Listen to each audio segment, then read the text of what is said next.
Field વર્કનું નામ આવતા જ ઘણા વિદ્યાર્થીઓના મનમાં ડર પેસી જાય છે, ચિંતા થાય છે કે ક્યાં જઈશું, શું કરીશું, રિપોર્ટ કેવી રીતે લખશું. પણ મિત્રો, ચિંતા ના કરશો. હું આજે તમને જે ટિપ્સ આપવાની છું એ ટિપ્સને તમે જો ફોલો કરશો તો ફિલ્ડ વર્કમાં મજા જ નહીં આવે, પણ ફિલ્ડ વર્ક તમારો સૌથી ફેવરેટ સબ્જેક્ટ બની જશે. નમસ્કાર મિત્રો, હું સગુણા. આજે આપણે ફિલ્ડ વર્ક વિશે વાત કરીશું. ફિલ્ડ વર્ક એ એવો વિષય છે જે સમાજ કાર્યની અંદર જેનું ખૂબ મહત્ત્વ છે. સમાજ કાર્યનું મોટા ભાગનું જે કામ છે અથવા જે ભણવાનું છે એ પ્રેક્ટિકલ હોય છે અને ફિલ્ડ વર્કમાં હોય છે. તો આજે હું તમને ફિલ્ડ વર્કની મહત્ત્વની, યુઝફુલ અને તમને કામમાં આવે એવી 8 ટિપ્સ આપવાની છું. આ ટિપ્સ તમે ફોલો કરશો તો તમને પુસ્તકોમાં જે ભણાવવામાં આવે છે એના કરતાં પણ વધારે મજા ફિલ્ડ વર્કમાં આવશે અને ફિલ્ડ વર્ક તમારો ફેવરેટ સબ્જેક્ટ બની જશે. તો ચાલો શરૂ કરીએ. તો મિત્રો, આ વ્યવહારિક ટિપ્સ જે છે એ તમને ખાલી ફિલ્ડ વર્કમાં જ કામમાં નહીં આવે, એ તમને તમારા રિપોર્ટ રાઇટિંગમાં, તમારા વાયવામાં, તમારી ઇન્ટર્નશીપમાં, તમારા પ્લેસમેન્ટમાં દરેક જગ્યાએ કામમાં આવશે. તો શું છે એ 8 ટિપ્સ? તો સૌથી પહેલી ટિપ્સ છે, તમારી સંસ્થા દ્વારા તમને જે પણ બ્રીફિંગ કરવામાં આવે, સંસ્થા વિશે જે માહિતી આપવામાં આવે એને તમે ધ્યાનથી સાંભળો અને નોટ ડાઉન કરી લો. એ તમારા ડેલી રિપોર્ટ, તમારા સત્રાંત અહેવાલ અને તમારો ફાઇનલ રિપોર્ટમાં એ માહિતી બહુ અગત્યની રહેશે, જ્યાં તમારે સંસ્થા પરિચય આપવાનો હોય છે. બીજું છે ફર્સ્ટ ડે ઓબ્ઝર્વિંગ. જ્યારે તમે ફિલ્ડમાં જાઓ ત્યારે તમે પહેલાં જ દિવસે હું ઇમ્પ્રેશન પાડી દઉં, હું આ પ્રશ્ન પૂછું, ઓલા પ્રશ્ન પૂછું, આ શીખું, પેલું શીખું, બધાને જાણી લઉં, બધા જોડે ફ્રેન્ડશિપ કરી લઉં, એવું ના કરો. એવું બિલકુલ ના કરો મિત્રો. First day only observation.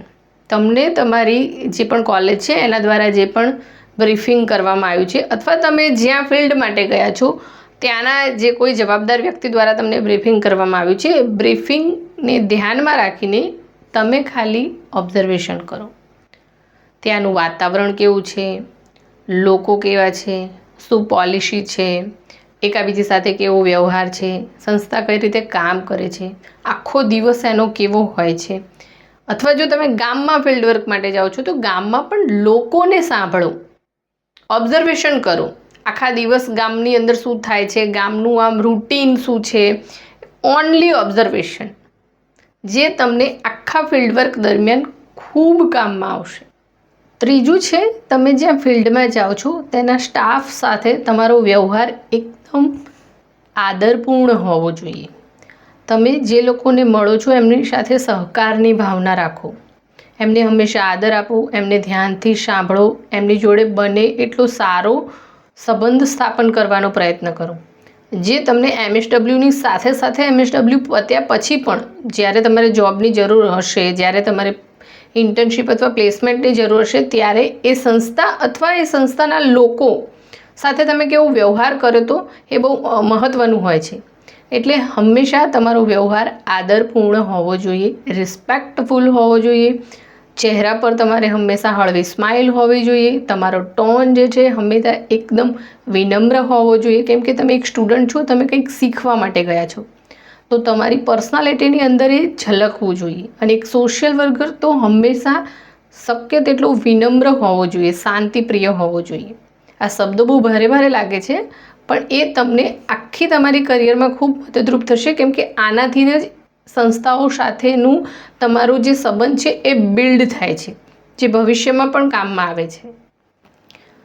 ચોથું છે, તમારો ડેલી રિપોર્ટ અથવા ડેલી ડાયરી જે પણ તમે લખતા હોય એને દરરોજનું કામ તમે દરરોજ કરી દો.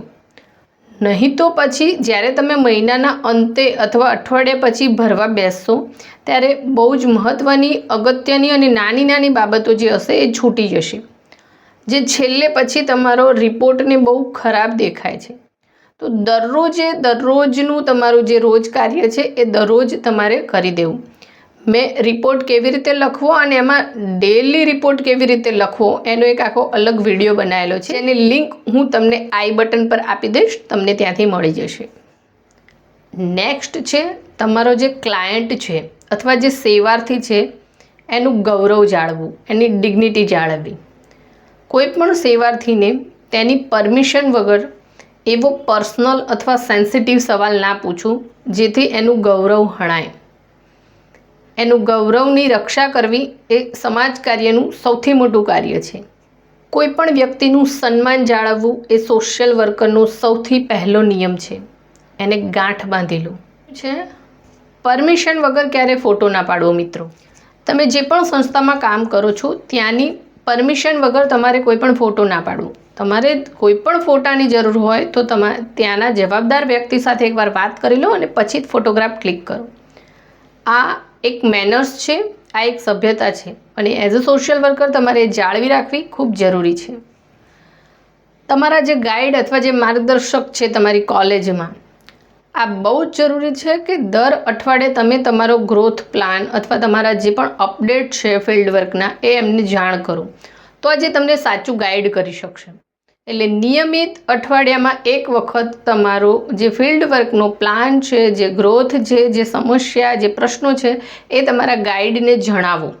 તો જ એ તમને સાચો ગાઈડ કરી શકશે અને તમે ફિલ્ડ વર્કનો સાચો ફાયદો ઉઠાવી શકશો. તમારો જે રિપોર્ટ છે એ એકદમ શોર્ટ, સિમ્પલ અને સ્વચ્છ હોવો જોઈએ. કોઈ લાંબા પેરેગ્રાફ લખવાની જરૂર નથી. રિપોર્ટ કેવી રીતે લખવો એ ઓલરેડી મેં એનો એક અલગથી વિડીયો બનાવેલો છે, તમે જોઈ શકો છો. રિપોર્ટમાં ક્વોન્ટિટી બહુ મહત્ત્વની નથી, ક્વોલિટી મહત્ત્વની છે. એક પેરેગ્રાફ વધારે કરશું તો વધારે માર્ક મળશે એવું નથી હોતું. એક જ પેજનો લખો પણ એકદમ ક્લીન, સચોટ અને સ્પષ્ટ રિપોર્ટ લખવો ખૂબ જરૂરી છે. મેં જે આ 8 ટિપ્સ તમને આપી એ મેં મારા પર્સનલ અનુભવથી આપી છે. આમાંથી ઘણી ભૂલો અમે કરી છે, એમાંથી શીખ્યા છે અને એટલે હું તમને કહી રહી છું. જ્યારે આપણે ભણતા હોય છે ત્યારે આપણે આને ગંભીરતાથી નથી લેતા, પણ પછીથી આપણને ખ્યાલ આવતો હોય છે કે આ કેટલું મહત્ત્વનું હતું. મને આશા છે કે મેં જે ભૂલો કરી છે તમે નહીં કરો. મેં આપેલી જે 8 ટિપ્સ છે એને તમે ચોક્કસથી ફોલો કરશો અને ફિલ્ડ વર્કને તમારો ફેવરેટ સબ્જેક્ટ બનાવી દેશો. તો ફિલ્ડ વર્ક કોનો ફેવરેટ સબ્જેક્ટ છે મને કોમેન્ટમાં જરૂરથી જણાવજો. અને આ પ્રકારના બીજા વિડીયો જોઈતા હોય તો મારી ચેનલને લાઇક, શેર અને સબસ્ક્રાઈબ કરવાનું ના ભૂલતા. Thank you.